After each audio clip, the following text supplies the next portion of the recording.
साहित्य मित्र भामिनी जी अभी अभी जुड़े हैं हमारे साथ और इनकी यात्रा डिजिटल शुरू हुई है। अभी ये हमारे किसी सहृदय मित्र के सामने नहीं जा पाए हैं, जाएंगे ज़रूर, मुझे ऐसा लग रहा है आने वाले वक्त में। तो भामिनी जी से अनुरोध करती हूँ आए और अपनी कहानी हमारे साथ शेयर करें।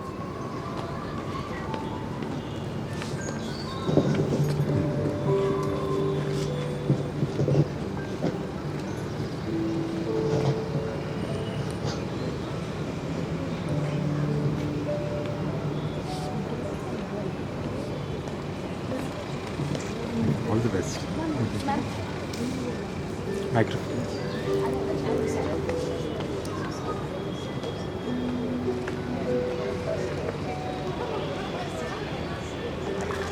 सो आप शुरू करें उससे पहले ये बताएं कि संवित्ति में ऑफलाइन बात जो भी आप करने वाले हैं कि आपके सामने सहृदय मित्र हैं और आप कहानी कहेंगे, क्या महसूस कर रहे हैं?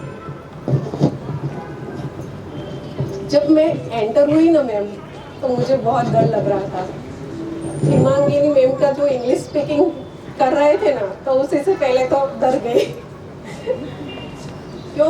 क्योंकि इंग्लिश समझ में आती है लेकिन इतनी कॉन्फिडेंटली हम बोल नहीं पाती। तो फिर इनको मतलब सुना मैंने, बहुत अच्छी तरीके से उन्होंने अपनी कहानी बताई, बिना डरे बिना संकोच। और ये सुनकर और आप सबको देखकर, ये दादी माँ को देखकर मैंने इनकी स्टोरी भी सुनी थी। बिना डरे मतलब कितने कॉन्फिडेंस से वो इतने अच्छे से मतलब स्टोरी कहते हैं, तो मुझे भी लगा मैं कह पाऊंगी। ઓલરાઈટ, તો તમે બહુ સરસ રીતે વાર્તા કહેવાના છો એવું હું તમારા ચહેરા પર જોઈ શકું કોશિશ છું. કરી રહી છું મેમ. કરવાની. ચાલો તો આપણે તમને સાંભળીએ. Please start. Thank you.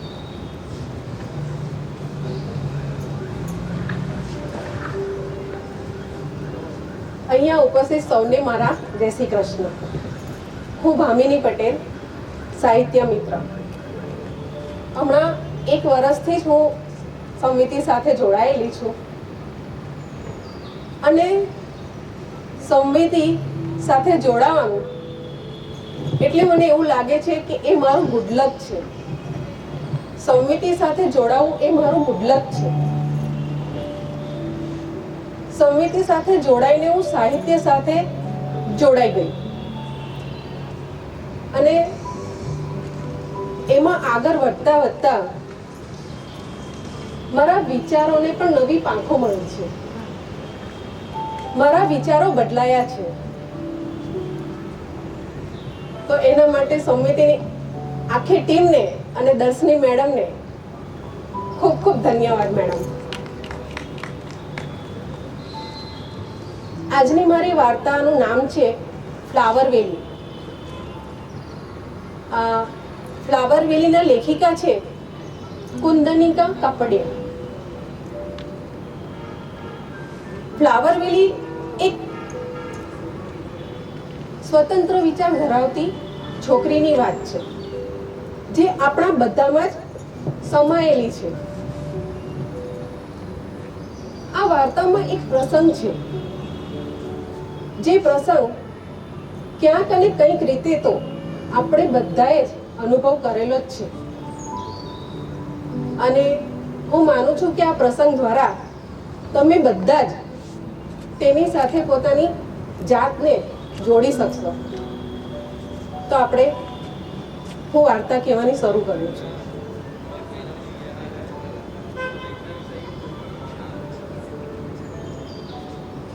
ફરી એકવાર લોકો જોવા આવવાના હતા. ફરી એકવાર સારા કપડાં પહેરીને સુંદર પ્રસાધનો વડે સુંદર દેખાવાની કોશિશ કરી. લજ્જા અને વિનયશીલતાનું મોહરું પહેરીને બધાની સામે બેસવાનું હતું. પરીક્ષા થવાની હતી, પ્રશ્નો પૂછાવાના હતા, પણ એને ખૂબ ગુસ્સો આવતો હતો. પણ માતા પિતાની પરિસ્થિતિ જોઈને તે ગુસ્સો ગરી ગઈ. અડીસા સામે તૈયાર થતા થતા તે વિચારી રહી હતી કે શું આ વખતે બધું પાર ઉતરશે. કેટલામી વારની આ રીતે તૈયાર થતી હતી.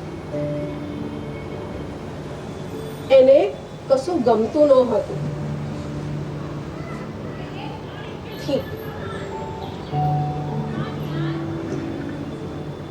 એની આંખો સુંદર હતી પણ રંગ થોડો શ્યામ હતો અને નાક જરા બેઠેલું હતું. તો શું મનુષ્ય થકી તેની કિંમત ઓછી થઈ જતી હતી? આટલા બધા છોકરાઓ આવીને જોઈને ના પાડીને ગયા. બધાને શું ચહેરાની જરૂર હતી?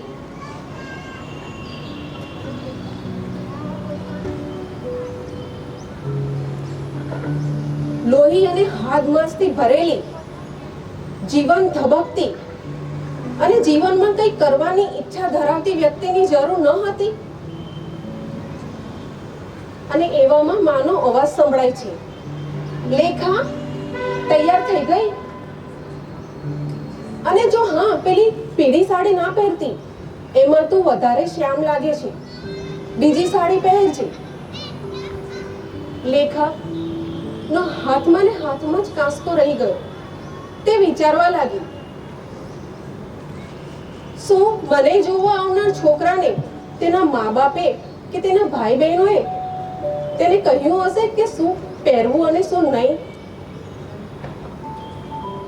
પસંદગી માત્ર છોકરાએ જ કરવાની હતી.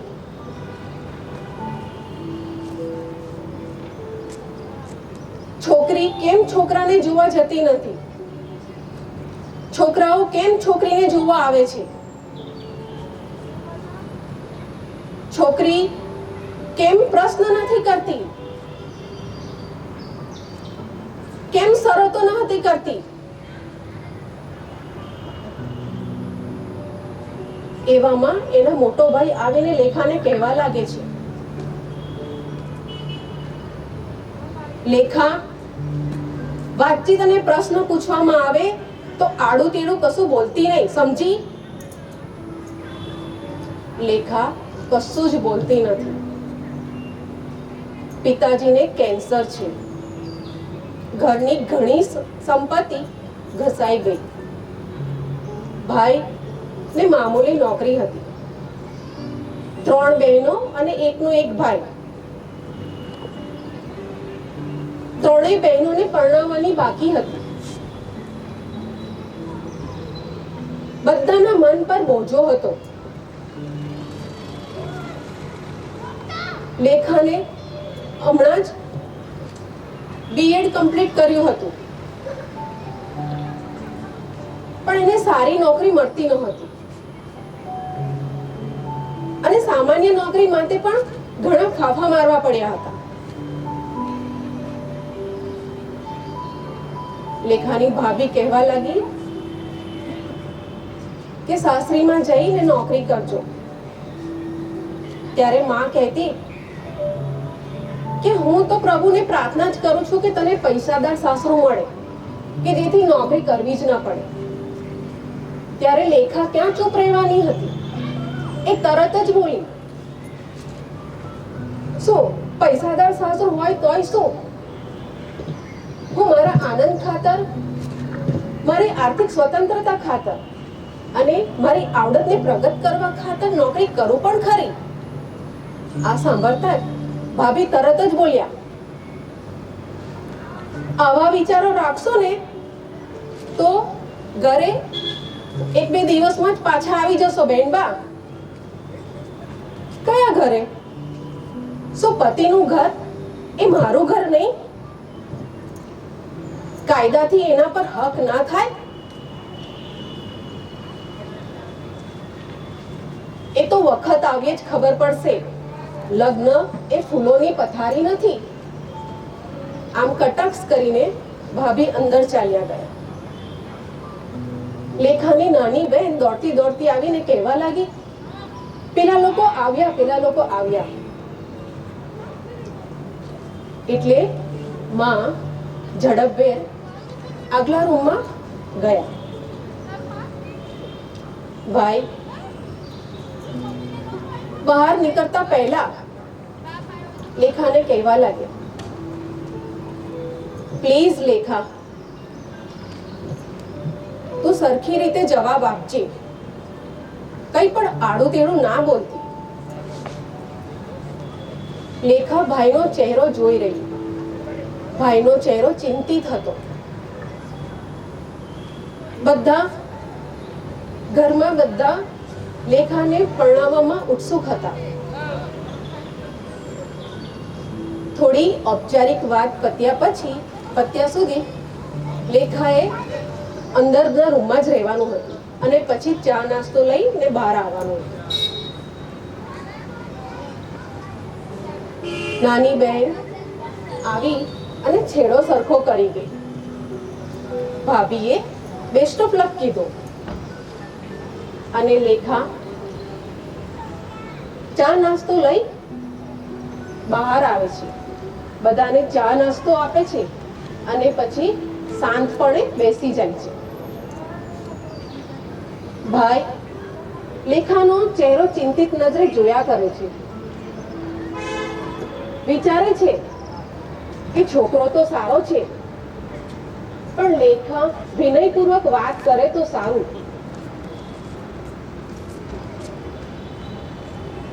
લેખાએ પણ પોતાની નજર ઊંચી કરીને છોકરાની સામે જોયું. છોકરો સજ્જન લાગ્યો અને વિચારશીલ પણ. પહેલાના બધા છોકરા કરતા તે જુદો લાગ્યો. પણ કોને ખબર અંદરથી કેવો હોય. છોકરાએ પણ નજર ઊંચી કરી લેખા સામે જોયું, પણ કશો બોલ્યો નહીં. વાતની શરૂઆત તેના મિત્રએ કરી. કેટલું ભણ્યા છો? કયો વિષય ગમે છે? ક્યાં ફર્યા છો? અને ફરવાની વાત આવતા જ લેખા ઉત્સાહિત થઈ ગઈ, કારણ કે અત્યાર સુધી તો તેને માત્ર ચિત્રકામ, ડ્રોઈંગ, રસોઈ, સંગીત અને એવા જ પ્રશ્નો પૂછવામાં આવતા હતા. આ એનો મનગમતો પ્રશ્ન હતો. લેખાને ફરવાનું ખૂબ ગમતું, પણ કદી મોકો મળતો નહોતો. છોકરાએ કાશ્મીર ગયો હતો ને તેની વાત કરી અને પછી લેખાને કહ્યું અને કહેવા લાગ્યો કે મને મનાલી ખૂબ ગમે. ત્યાં નજીકમાં રોહતાંગ છે, ત્યાં તો અમે ચાલતા ગયેલા. અને વાત કરતા કરતા અટકી ગયો અને તરત લેખાને પૂછવા લાગ્યો, શું તમે લાંબે સુધી ચાલી શકો છો? લેખા કહે, ખૂબ, મને ચાલવાનું તો ખૂબ ગમે. છોકરાએ બીજો પ્રશ્ન પૂછ્યો, તમને બીજું શું ગમે? લેખાએ કહ્યું, મને વાંચવાનું ખૂબ ગમે.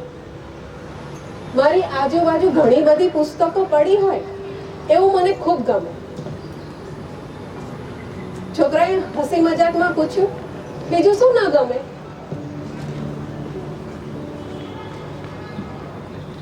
લેખા હસી અને કહેવા લાગી,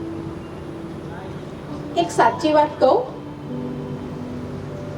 છોકરાએ કહ્યું, ખોટું પણ કહી શકો છો. અને બંને હસી પડ્યા. પછી લેખાએ કહ્યું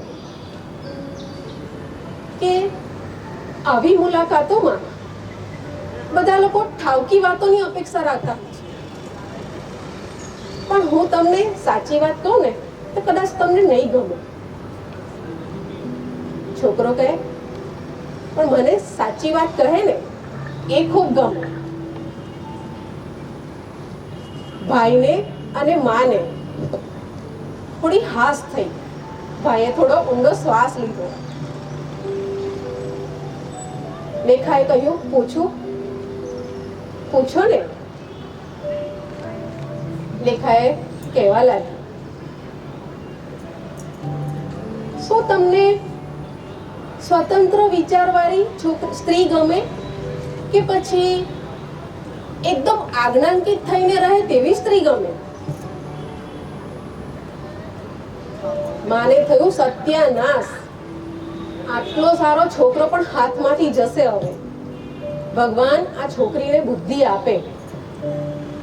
માં ને ભાઈ નિરાશ થઈ ગયા, પણ છોકરાના મુખ પર હાસ્ય હતું.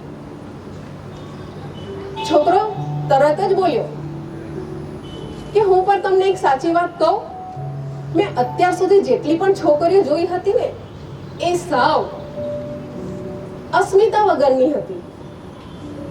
આ પહેલી વાર મેં કોઈ છોકરીના મુખ પર તેજ જોયું.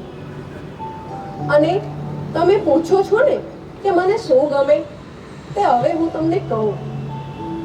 મને સામે પ્રશ્ન પૂછે ને એવી અને પડકાર ફેંકે ને એવી છોકરી ગમે. ભાઈને હાસ થઈ. અને બીજી વાત કહું, છોકરોએ કહ્યું. લેખા કે શું? તમે મને ગમો છો, પણ હું તમને ગમ્યો કે નહીં એની કશી ખબર નથી. પણ તમે રાજી હશો ને તો હું ખુશ થઈશ. અને છોકરાના મુખ પર નિખાલસતા હતી. લેખા કહેવા લાગી, પણ મારી એક શરત છે. છોકરાએ કહ્યું, શું છે? કઈ શરત છે તમારી? લેખા કહેવા લાગી કે મેં વિચારેલું કે, અને તે કહેતા કહેતા અટકી ગઈ. છોકરાએ કહ્યું, તમે શું વિચારેલું? ત્યારે લેખા બોલી કે મેં વિચારેલું કે મારા લગ્ન થશે ને, અને જે છોકરો મને હનીમૂન માટે ફ્લાવર વેલી લઈ જવાનું વિચારશે ને તેની સાથે મારો મનમેળ થશે. અને છોકરો ખુશીથી તેની તરફ ઘસી ગયો અને કહેવા લાગ્યો, ખરેખર ખરેખર શું તમે આવું વિચારેલું? મેં પણ એવું જ વિચારેલું કે લગ્ન પછી હિમાલય પર જઈ હાઇકિંગ કરીશ. અને લેખાના મુખ પર આનંદથી લાલ ચોળ મોઢું થઈ ગયું. ખુશીનું વાતાવરણ આખા રૂમમાં ફેલાઈ ગયું. અને ભાભી ક્યારના રૂમની અંદરથી વાતો સાંભળતા હતા ને તે બહાર આવ્યા અને કહેવા લાગ્યા, છોકરાને ઉડેસીને ખૂબ મીઠા ટહુકાથી કહેવા લાગ્યા, કોંગ્રેચ્યુલેશન્સ.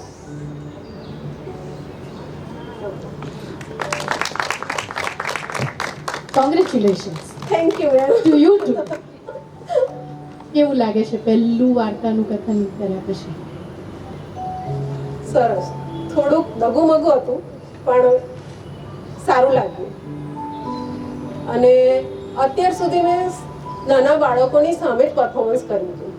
નાના બાળકો સામે એમના જેવી જ 12 વાર્તાઓ લઈને પ્રસ્તુત થતી હતી. આ પહેલી વાર મેં વુમન્સ પર એક સ્ટોરી કહી છે. હું એક સરસ કોમ્પ્લિમેન્ટ આપું તમને. તમે જે વાર્તાનું ચયન કર્યું કહેવા માટે એ બહુ સૂક્ષ્મ સંવેદનોની વાર્તા છે. હા, એમાં ભૌતિક રીતે બધું નથી બનતું, પણ જે બને છે તે ભીતર બને છે. અને એને કહેવું, સામેવાળા સુધી પહોંચાડવું એ જરા અઘરું કામ છે, પણ તમે બહુ સરસ રીતે નિભાવ્યું. એટલે ક્યાંક તમારી વ્યક્તિતા એ પાત્ર સાથે જોડાયેલી મને સતત અનુભવાતી હતી. હા, હા મેમ. એટલે કદાચ આ વાર્તાના ચયન પાછળનું કારણ એ હોય એવી એક મારી ધારણા છે. એકચ્યુઅલી મેમ આ સ્વતંત્ર વિચારવાળી લેખાને તો એનો મનનો માણીગણ મળી ગયો, પણ આવી ઘણી બધી લેખાઓ છે જે પોતાના વિચારો પ્રમાણે એનો સાથી નથી મળતો.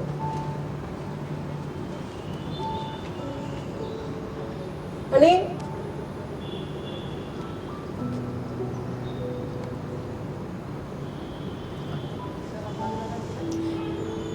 એને એનો મનનો મનમેળ જ્યાં થાય ત્યાં જ એનું સંસાર વસે.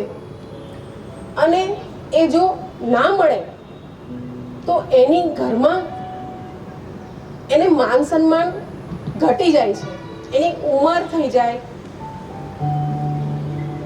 પછી એનું પહેલાના જેવું ભાભી આવી જાય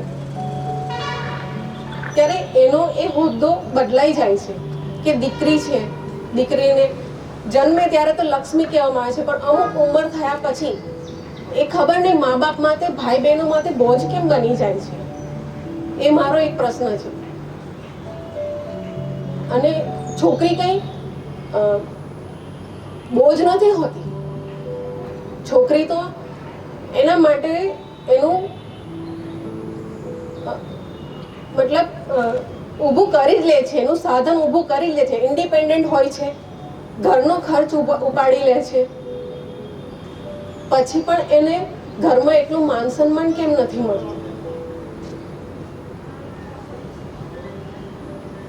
અને પાછી આવેલી છોકરીઓ માટે પણ તો એનો વાંક છે.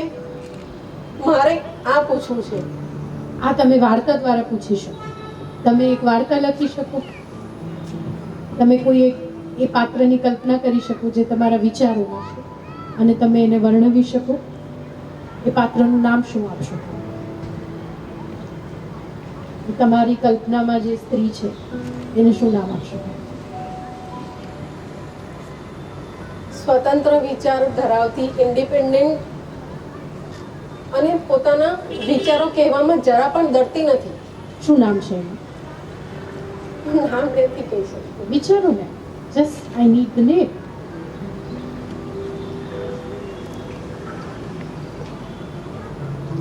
નિરાલી. વન્ડરફુલ. સો નાઉ એ કેવી દેખાય છે? ખૂબ જ સુંદર. એટલે કેવી?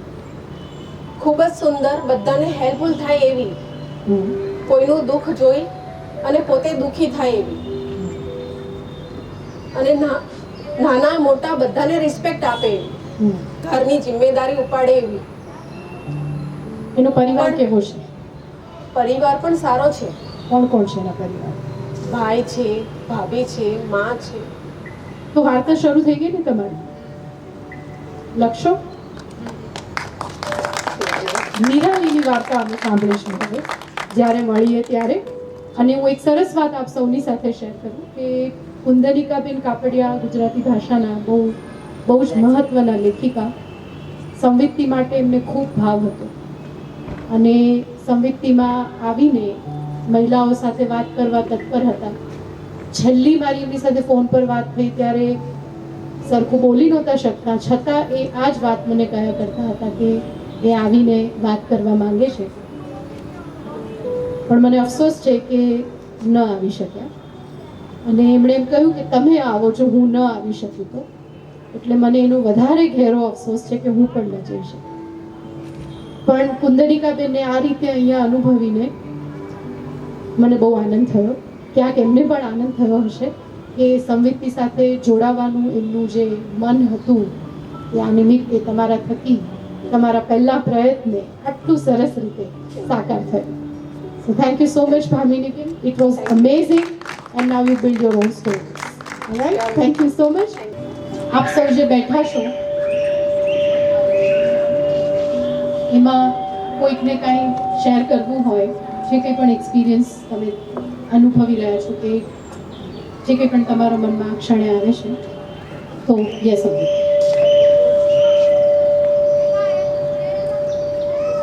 મેમ, મેં જેવી રીતે કીધું કે અમે ડાઉટ કરતા હોય છે, કેમ કે એક સ્ટેન્ડર્ડ પરિભાષા બનાવી હોય છે. પુલિન માઇક્રોફોન એડજસ્ટ કરને પ્લીઝ. आप સ્ટેન્ડર્ડ પરિભાષા સેટ કરી દીધી છે સોસાયટીએ અથવા એ તબક્કાના લોકોએ જે પોતાને કંઈક અમને મે બી ડોમિનેટ કરવા માંગે છે યા પોતાના લેવલ પર અમને સેટ કરવા માંગે છે એમના કમ્ફર્ટના માટે. તો ડાઉટ હજી બી મેડમ અમે આ વસ્તુ લિટરેચરથી જ પોસિબલ છે. જે રીતે મેં કીધું કે કાલે અમૃતા પ્રીતમનું ઘણું બધું મેં વાંચ્યું અને આપણે દીદીએ જે પ્રસ્તુત કર્યું અહીંયા એનાથી જ અમને લાગે કે અમે બધા કનેક્ટેડ છીએ. તો આ જે મેં એક સેન્ટેન્સ કીધો એક હજી સ્ટોરી થઈને એને તરત કનેક્શન થઈ ગયો. તો હું થેન્ક યુ બોલું છું આમને કે આટલું સરસ એમને શીર્ષક લીધું, આટલી સરસ સ્ટોરી લીધી ને આ બધી જ વસ્તુ અમને મોટિવેશન, ઇન્સ્પિરેશન અને પોતા પર કોન્ફિડન્સ લાવે છે કે હા અમે જે વિચારી છીએ અમે ગલત નથી. આ society I will reflect on what you say, Amrita. તે જે છેલ્લે કહ્યું ને કે આપણી સોચ સાચી છે, પ્રશ્ન જે છે તે સોસાયટીનો છે. આટલું એક્સ્ટ્રીમ પર પણ નહીં વિચારો. ના એટલે લિસન, દરેકના પોતાના પરસેપ્શન છે. મારું પરસેપ્શન એ મારું જ છે, તારું એ તારું જ છે. મારું સાચું છે એમ તારું પણ સાચું છે. એક બહુ જ સરસ આપણી સંસ્કૃત કથા છે. 4 બહુ જ તેજસ્વી વિદ્યાર્થીઓ હતા અને ચારેયને એમ અભિમાન હતું કે અમે સૌથી ઉત્તમ વિદ્યાર્થી છીએ. એ ગુરુ પાસે ગયા અને કીધું કે તમે કહો અમારામાંથી સૌથી વધારે તેજસ્વી કોણ છે. એટલે ગુરુ તો એમના હતા ને, એટલે એમણે વિચાર્યું કે આમનો જવાબ કેવી રીતે આપે. એટલે એમણે એક સરસ નાનકડો પ્રયોગ કર્યો. ચારેયની આંખ પર પટ્ટી બાંધી અને એમને હાથી પાસે લઈ અને એમ કીધું કે તમે જે સ્પર્શથી અનુભવો છો તે શું છે તે મને કહો. એકને પગ પાસે રાખ્યો, એકને સૂંઢ પાસે રાખ્યો, એકને કાન પાસે રાખ્યો, એકને પૂંછ પાસે રાખ્યો. અને એ બધા બહુ જ હોશિયાર હતા એટલે બરાબર સ્પર્શથી અનુભવ્યું. અને પછી એ અનુભવ પૂરો થયો એટલે ગુરુએ પૂછ્યું કે શું અનુભવ્યું, હાથી કેવો છે? તો જેણે પૂંછ પકડી હતી ને એને એમ કહ્યું કે એકદમ પાતળો દોરડી છે. એટલે જેણે કાન પકડ્યું હતું ને એ ઉછળી પડ્યો તો હોય કાંઈ, એ તો સુપડા જેવું. એટલે પેલો જે પગ પાસે હતો ને એને વધારે જોરથી બૂમ પાડી, થાંભલા જેવું. અને એમ ચાલ્યું પછી વિતંડા જેને કહે. એટલે ચાલવા દીધું ગુરુએ. પછી એમણે એમ કર્યું કે એ ચારને થોડા દૂર લઈ ગયા, હાથીથી ઊભા રાખ્યા, આંખની પટ્ટી ખોલી અને એમ કીધું કે હવે તમને હાથી કેવો દેખાશે. અને પછી એમને કંઈક સમજાવ્યું.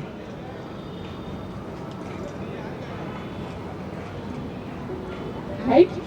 So, the idea is to first be clear with yourself and help others to be clear with what you think and not be off. That helps. Alright?